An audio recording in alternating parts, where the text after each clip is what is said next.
Thank you for listening to the Writers Guild of Alberta podcasts. The following episode was recorded in 2020 as part of the WGA's online reading series, sponsored by the Rosé Foundation. The audio quality may differ from recording to recording. We want to thank the authors and hosts for their permission to share these audio-only episodes with you, and thank the Rosé Foundation again for their generous support. My name is Joan Marie Galat. I'm an Edmonton area author for children and adults, as well as a freelance writer, editor, and trainer. I'm delighted to be part of the Writers Guild of Alberta online reading series and introduce you to the author of a novel that is both compelling and insightful. As an adoptee who grew up in the 60s in Atlantic Canada, Dianne Palovcik was inspired to write In Trouble and bring this hidden part of Canadian history to life for a new generation. She has a Bachelor of Science degree from Acadia University, an education certificate from the University of Alberta, an employment training specialist certificate from the University of San Francisco, and a travel writing certificate from Lakeland College. Dianne worked with people with disabilities for more than 20 years and co-authored a training course for human service workers in Alberta. Dianne and her husband live in Alberta, and reviewers have shared a number of comments that I'd like to share with you. In Trouble is a powerful story about women finding ways to survive when society has turned its back on them. With empathy and care, Dianne Palovcik has brought a little-known piece of 1960s Halifax back to life. A poignant glimpse into the indelible emotional scarring perpetrated in part by societal condemnation of these unfortunate and vulnerable young women. Emotional and a great main character. Love the end, strong female characters. So lots of great reviews for In Trouble. And now let's meet Dianne and talk about this wonderful novel that you've written. First of all, can you tell us a bit about yourself? Who are you and what inspired you to write this story? Thanks, Joan. First of all, I'd just like to give a quick thank you to the Writers Guild of Alberta and also to the Rosé Foundation for providing the opportunity for me to share a little bit about myself and a great deal about the book, In Trouble. For myself, I am an avid reader, but I'm a newbie author. And when I was still employed, I told many people around me that when I retired, I was going to move to Salt Spring Island and I was going to write a racy novel. Well, one of those happened. I did retire and I felt that I still wanted to write a book, but it didn't turn out to be a racy novel. I knew nothing about writing, so I decided that I would join online writing courses and become a member of the library writers group in the city where I live. I was very fortunate to have the Writers in Residence program come to our local library in 2014. And for many years, those mentors helped me get across the finish line with In Trouble. And here I am, 6 years later, a published author, which was something that I really wanted to do. And as you mentioned earlier in my introduction, I have a personal connection with this story, with this book. I am an adoptee, and I think that has probably prompted some of the motivation to complete this book.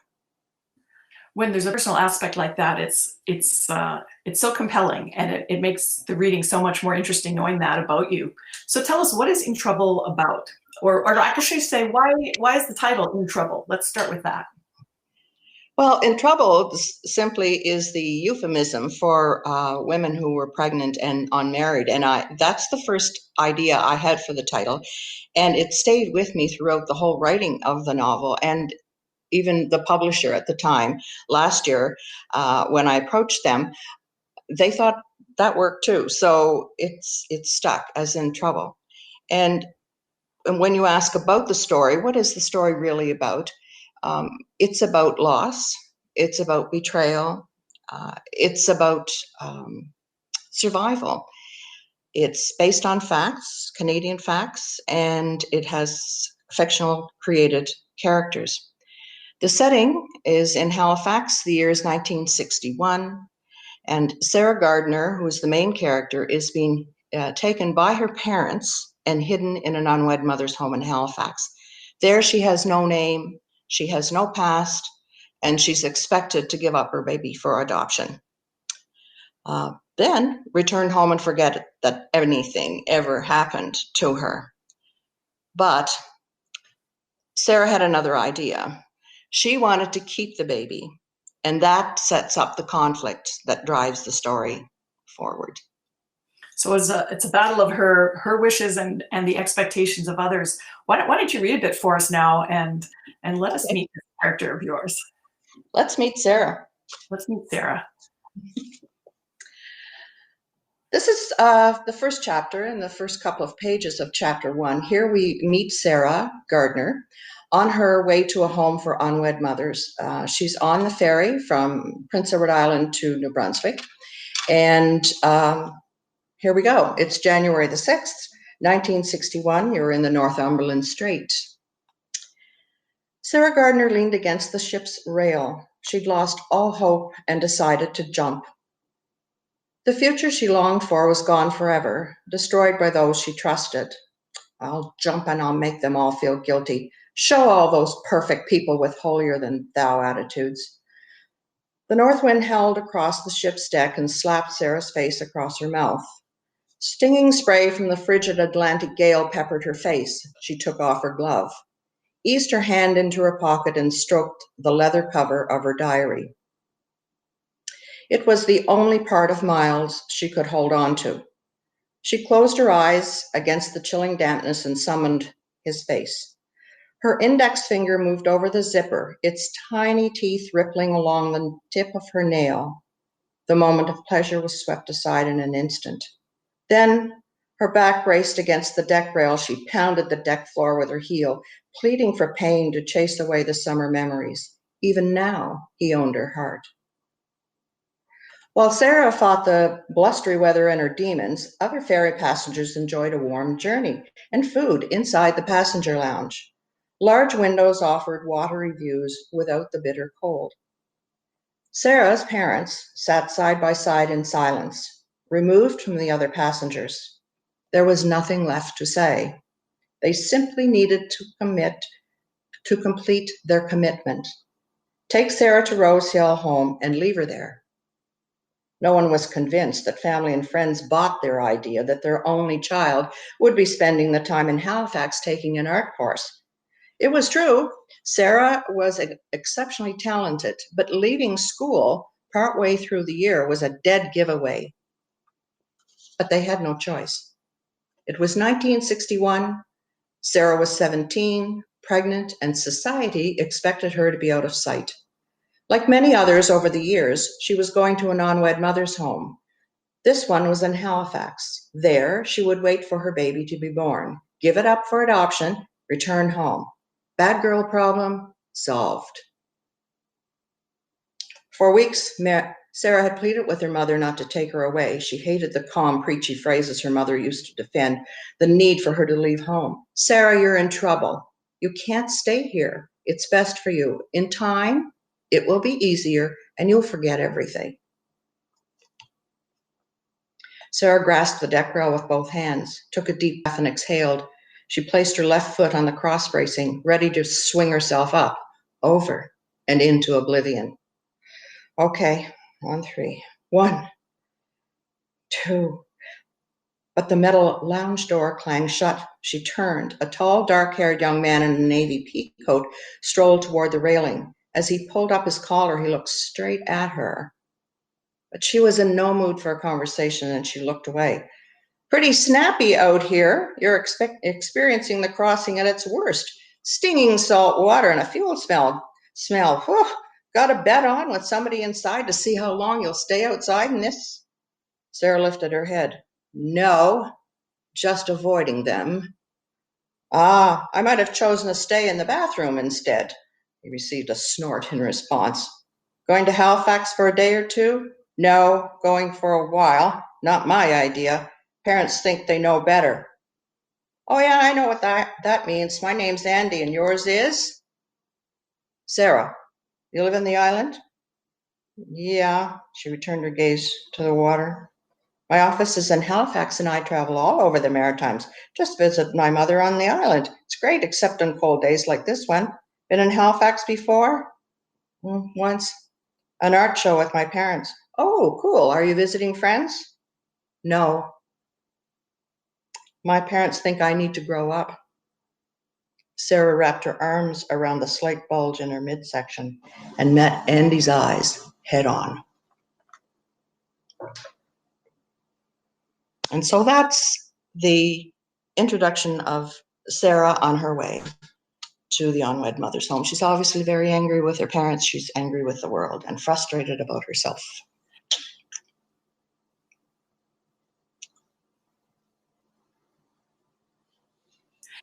Such an interesting character and an interesting time period and interesting location, like fun for readers to hear about Atlantic Canada and really, and I hate to say immersed in it because they're on a boat right now, but to feel that setting and the way you describe it is very satisfying over here.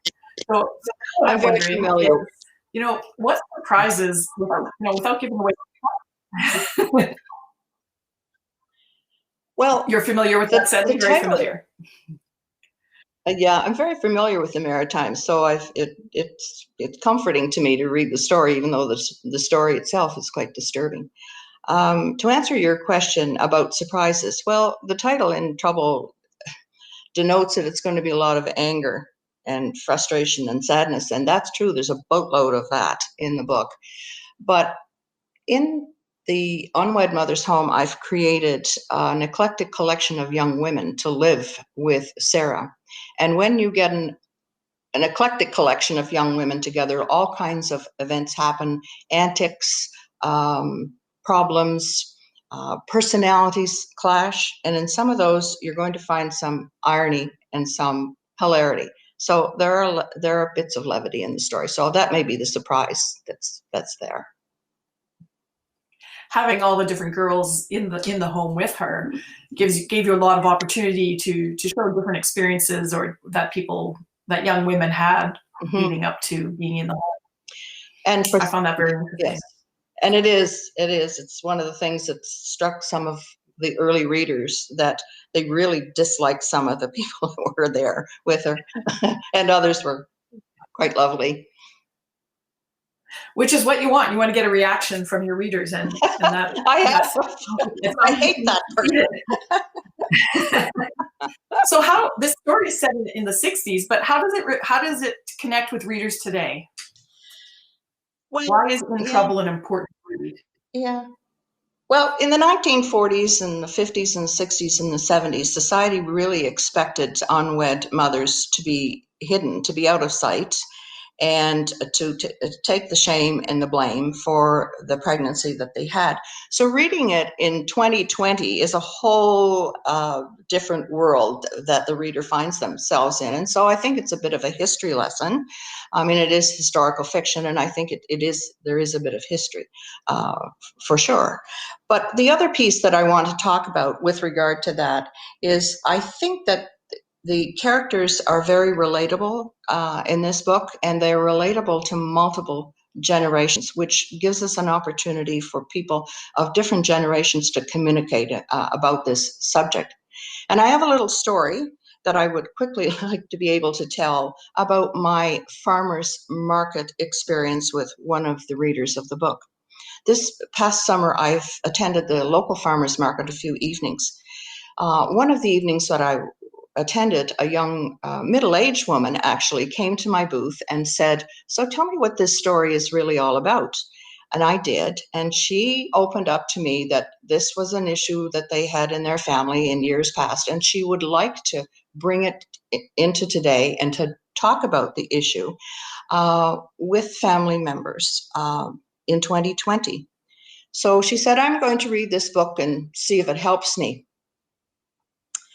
2 weeks later, she rushed up to my booth, her hand flying in the air and saying, "It's a wonderful book. It's a wonderful book." So she came to the booth directly in front of me and said, "This is a wonderful book. I've read it. Discussions have already started in the family about what happened so long ago. And the best news ever is my mother is now reading the book."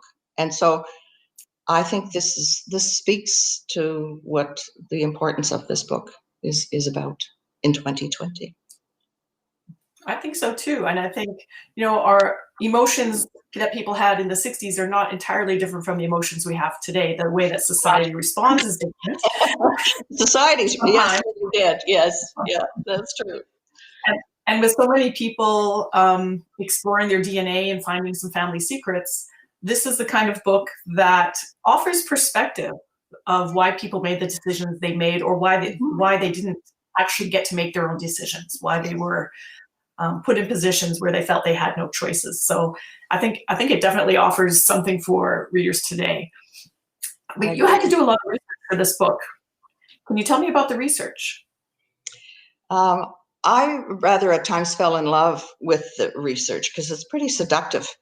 And what I found out as I went along in the early weeks and months is I was reading more than I was writing. And that had to stop real quick. But research is beneficial, and it does help you get into that space and that time and understand what went on. I want to just quickly look at a statement that is a shocking statistic of that era. And I'm bringing the paper in front of me because the source title is quite lengthy. The one shocking statistic that I found was from the Canadian Senate's 2018 report entitled "The Shame is Ours: Forced Adoption of the Babies of Unwed Mothers in Post-War Canada." And the report indicates that between 400 and 500,000 babies were put into forced adoption between the 1940s and the early 70s. 400 and 500,000. It's a stunning number. It's a sobering number. And it was probably one of the most, I won't say gut-wrenching, but one of the real numbers that struck me while I was doing my research. It's a sobering number. That's staggering. It is. Staggering. I know. Even the people at the publishers, when they read this, because it's on the cover, the back cover of the book, they said, "Really?" And I said, "I know. I had to put it somewhere in the book, and you can't put it in the dialogue, but you can put it, but you can stick it into the cover somewhere in the back cover. I'm sure we can figure it out somehow." And we did. You have to challenge yourself to find the right way. But, spending all that time on research clearly paid off for you, because the book is rich in detail. And it is. Thank you. Thank you. And, I know for myself as a writer, after a while, research almost can feel like procrastination, but then you get that perfect fact that you need, and you're okay. You can forgive yourself for that time. Safe by research sometimes. Right. That's right. Okay. So one more question, and then let's do another reading now. I'd like to know where you get your ideas from. Your idea for the book itself, also like within the book, it's a whole novel. You had to have more than one idea. You had to have lots of ideas coming together in different ways, and different characters. Aside from it being Canadian historical fiction, which is obvious, I really am a keener about visiting parts of our own country. Many of the places that we've visited over all these years have had events happen in them. And whether or not they do, I still enjoy visiting the location, visiting the museum, writing notes, taking pictures, talking to people, buying things that they've written about whatever the event was that happened in their particular locale. So when I'm at home, how do the ideas come? Well, I've done research, and then I collect in my head all of these things that I've been thinking about when I was there, because you get ideas and you just quickly take a little notepad and you write. I carried one in my bag all the time. So I create what I call a brew of possibilities, and then let it kind of stew and effervesce, and then the storyline comes to me. And when I'm stuck, I just go back to the brew and think about what else could happen here that would enhance the story and make the characters more viable. So that's what I do. It's like creating a brew. I think brew is better. It sounds like you can go in the kitchen and peek in your stock pot, and a few ideas float out. I don't know whether brew or stew is the appropriate Yeah. word. It's certainly something, it's a combo. Either way, the ideas are fermenting and they come out when you need them. Sometimes, but then there are Sometimes. other times. Yes, there are other times. So Okay. set the stage for us for your Okay. next read. What's happening just Okay. before the part you read? Okay. I'm just going to move on to the second chapter, and I don't plan to read from every chapter tonight, but I'm moving to the second chapter in the book. And in this scene, Sarah is actually being admitted to Rose Hill Home. Sarah and her mother are in the matron's office, and the reading begins with the matron speaking. So finally, Sarah, about your name. Our girls use only first names, and they choose them for the time they're with us. So what name would you like to have while you're here? Well, why can't I use my own name? I have a name. How does that help anything? Well, Sarah, you and your mother and your whole family, in fact, are putting this unfortunate event in the past. A new name helps the past disappear. You can become someone else for a while. Okay, so I'll tell you later, right? Oh, I'm afraid not. You must begin your first day here with a clean slate. No past to interfere with the new life you are beginning. So, what will it be? A fond memory of her grandmother Gardner popped into Sarah's head, and she blurted, "Eva, Eva's what I want." Good. Now you must not tell anyone your real name. You must not tell them the first name or your last name. It's expected you will not talk to anybody about your family, where you're from, or any personal details of your life. Do you understand? Sarah stared at Matron and answered with forced certainty, "Sure." So do you have any questions, Eva? Yes. Who answers my questions about pregnancy? Do I see a doctor? Will my baby be born here? And what do we do here besides chores? Sarah, don't be so snippy. Apologize to Mrs. Andrews. Sarah's mother reached out to pat Sarah's arm, but Sarah winced and clenched her fists. So Matron answered quickly, "You'll be able to talk about your pregnancy with the caseworker. We have reading material and arts and crafts supplies in the sitting room, and a local minister leads a weekly discussion group on Sunday afternoon." Craft supplies and the minister? When can I see this caseworker? Oh, in a few days. I'll let you know before she arrives. So unless you have any other questions, it's a good time for you to say goodbye to your mother. We have to discuss a few things after you've gone to your room. I am going to go find someone who's going to help you get settled in. So Sarah is not happy at all.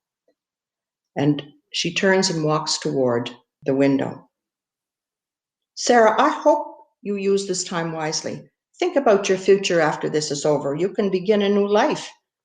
Also, you better knock that anger out of yourself, or life is going to be very hard. Turn around right now. And Sarah did. She spun around. Knock it out of myself? I didn't put it in there in the first place. Why do you think I'm angry? Could it be I can't trust anybody? Could it be nobody will help me? Could it be everybody knows what's best for me but me? Could it be I have no idea what will happen in this prison? Now I can't use my own name, wear my own clothes, or use my brain. I don't have a life. How do I start a new one? Tell me that. Wow. So what everybody wants to know when there's a historical fiction is what parts are true. And so is it in fact true that in some homes that you found in your research that they would have to change their names and be very private about their personal information? Yes, that was very common. The home that I have written about is probably softer than many were across our country during those times. And but what your question that you've asked me, yes, it was basically, I think, an attempt to create privacy for people, for the families, because after all, it was an embarrassment. It was a big embarrassment for families to have their daughter pregnant and unmarried and in an unwed mother's home. So it was all hush hush. So there's all this isolation, and they're foisted into a home where, it's a very strange situation. They can't talk about themselves. You had an endless fodder for frustrating, for making frustrations to move your plot forward. And you had to put yourself into that age, into that 16-year-old. That's how old Sarah is, right? 16? Yes. You had to put yourself into that place in your head. Was that a challenge, or how did it feel doing that? It was a challenge to go back that many years because I'm many decades beyond 16. But I did grow up in that era, and I lived in that environment where privacy about a lot of things in life were kept to the family, not just about unwed mothers. So it was a challenge, but I enjoyed it, and it was reliving some of my youthful experiences, I guess, in the small village that I grew up in and that location. So it was tough. But I'm sure it had its challenges, but at the same time, that part of the journey is what makes writing so satisfying, because you have to challenge yourself to go deep and remember things that you might not have thought about, just about, the way people lived and the attitudes and the no Sunday shopping, and those kinds of details that some people would find so surprising, and some of us remember. And that sort of thing has been discussed with me many times by people who've read the book who are of my age or maybe a bit younger, and it took them back to the time when things happened in their community that they were not privy to. Yeah, it's a fascinating look back. How long did it take to write In Trouble? Too long. Longer than you thought. Longer than I thought. It took me 6 years from the time that I actually started knowing very little about how to write a book until it was published in January of this year. I've speeded up the process a little bit because I'm working on a second one now, and I have an idea for a third. So I can't take 6 years to do novel number 2. It's just not going to happen. Well, I'm going to come back to those future works a little later, but I don't think it's not uncommon to spend a long time writing a book, and especially a novel of this length. You have multiple characters and perspectives. You've got research. You're learning the craft of writing and perfecting it, and getting feedback. So, 6 years might sound quite short to some people. I guess so. maybe when you're 30, but. Well, and authors have different approaches. Like some people are plotters. They'll outline and make notes and have a clear idea of where every chapter is going before they start the actual book. And others are called, I'm sure you've known, pantsers, where you write by the seat of your pants. So which are you? Are you a plotter or a pantser?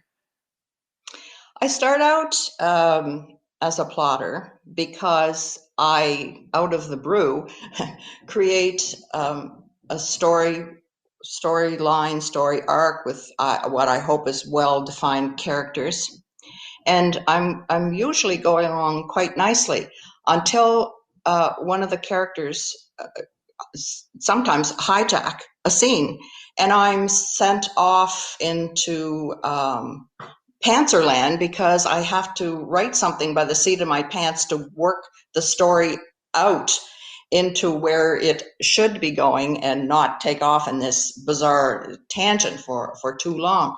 So I'm a hybrid. I like to think that I'm a planner, but sometimes bad things things happen. My current book, somebody just got murdered, and I wasn't planning to write a murder mystery, but I'm I'm in the middle of that now, so I have to learn about it. So you put your characters in trouble, which is what a writer must do, but then you have the challenge of getting them out, and that's where maybe you're going by the seat of your pants, perhaps. Yes, I'm sure you've had the same experience. I have. Yes, I have. So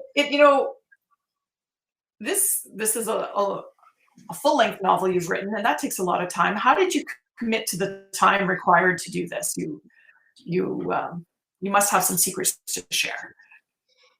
Well, I can talk about this, and I enjoy writing, but I realized fairly early on that I might be the person who is the 90-some% of people who don't finish a novel. 100 start, 90-some% don't finish, and I thought I was heading in that direction in the first few months. However, I decided that I had to fix this somehow because I was told by a writer mentor that writer's block is all in your mind. Well, yeah, that's right, it is. And so what I just did was literally force myself to sit in the chair and keep the keyboard clicking. I was writing about anything and everything, not all of it related to the story that I was creating, but it seemed to work. And what I've come out of that experience with is the conclusion that you have to, if you're going to write successfully and complete the project, you're going to have to sit in that seat until your brain heats up enough to have creative things bubbling away in your mind that you can then write about and edit later, but you can, they keep you going. Well, it sounds like a good approach, and it clearly worked for you. Would you like to read another section for us? Okay, I'm going to skip right through to chapter 19 and read a couple of pages there. This is chapter 9, and in this particular chapter, Sarah is really struggling emotionally, socially. She's quite distraught. She wants to keep her baby, and her future is at this point quite unclear.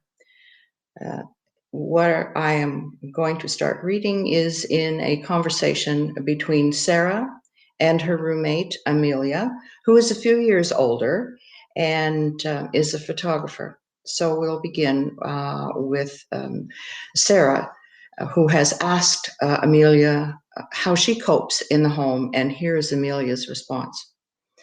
Amelia's soft tone continued, mostly cope about surviving every day, things that just make days move forward.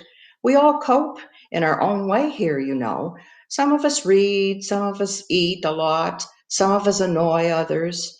You sketch. So what's happening tonight? Oh, I don't know what to do. I need help. And Sarah covered her face with both of her hands. Something in particular tonight? Oh no, it's everything. I can't even think straight. My head's everywhere. And she twirled her index finger in midair. Well, I'm like that sometimes. I feel out of control by all that's going on in my head and around me. It sounds familiar to me. Yeah, I know, but the more I think about everything, the worse it gets. And when does this all end? Honestly, I haven't a clue, Sarah. As I said, I still have awful days. For me, I still have to take each day as it comes. Well, that's really easy for you to say. You've got everything. You've got a job, you've somewhere to go, you have future waiting for you. Sarah let a deep sigh, followed by a long pause, and her voice softened to a whisper. Sorry. That was a mean thing to say. And she looked around the room. There's no future for me or for my baby anymore. And she looked to the ceiling, eyes searching for an answer. And Amelia then began slowly again and gently. But you do have a future. But it's not the one that you dreamed about with Miles.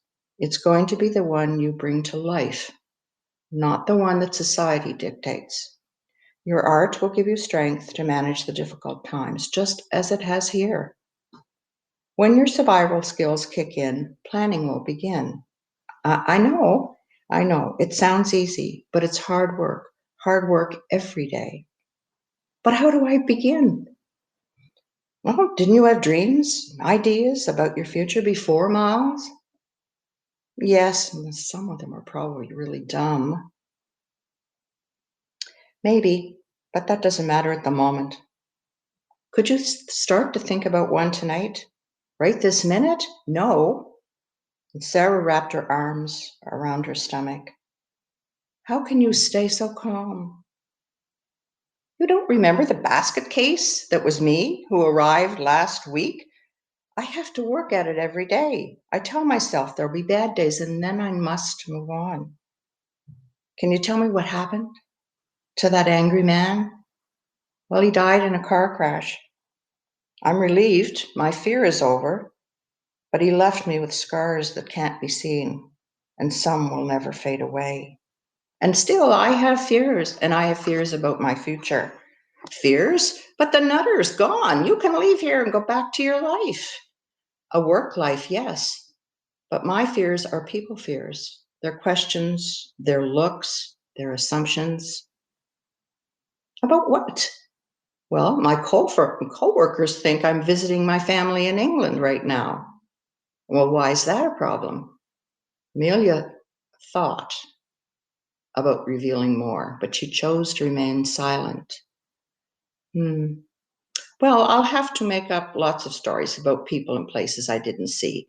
She immediately felt guilty, but it was the best answer for the moment.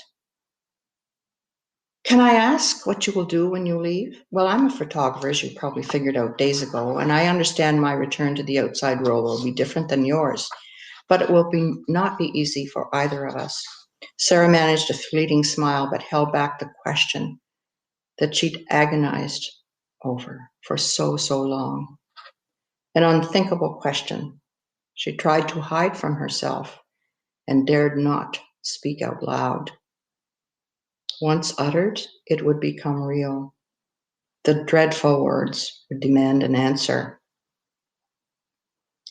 She glanced at Amelia, who was clearly waiting for her to say something. I know.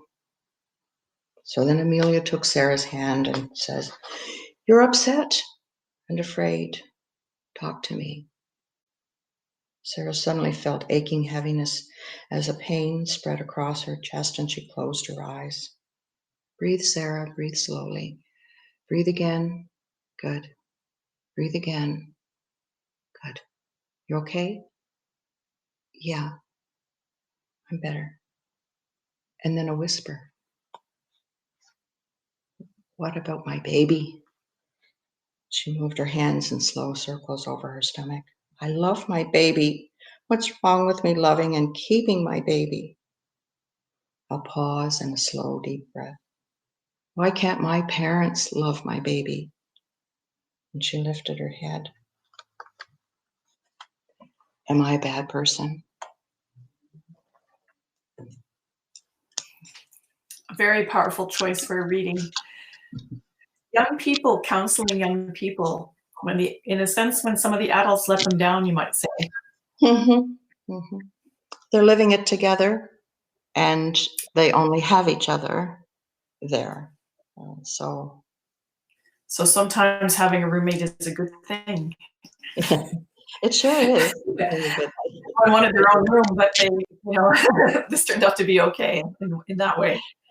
So tell us, what do you want readers to remember about In Trouble? I struggled with that thought after it's been written, and I've come to the conclusion that there are probably 2 or 3 things that I would like people to remember. I would like people to connect, to remember the people that they read about, and while they are fictional, they are representational of a lot of young women who in those early years lived Sarah's life. So the emotional connection to relatable characters. I think that I would like the readers also to remember that this might be, or to recall that this might be a new experience for them. They are reading about a time that is not now, but they may connect with the characters and have a sense of what was in the past, a dilemma that they didn't themselves endure, or may know someone who has, but they're experiencing as a reader a new dilemma. I think that it's definitely an empathy building book, and that you succeeded in what you set out to do, which was to share a difficult situation that an enormous number of people faced, and do it using a storytelling format that is engaging and entertaining at the same time, but reveals important truths. So now you have to follow this with something else. What are you going to do? What's your next book going to be about? Well, briefly describing it, it's happening and begins in 1895. And we have a newlywed by the name of Margaret Bell, who's just discovered that she's married an abusive man and he may be a murderer. That's how the murder popped in. And this story will take probably 15 years in telling. And she, through that period of time, has suffered a great deal of loneliness. And it's only when in the end or near the end of the story, there's a huge explosion that happens and it uncovers many truths for many people in the story. So that's as smart as I am. It sounds like you did some plotting this time. Sorry. Well, I'm going to be fascinated to follow your career and learn more about what you're writing. So tell us, where can people purchase In Trouble? Oh, absolutely. I've created a little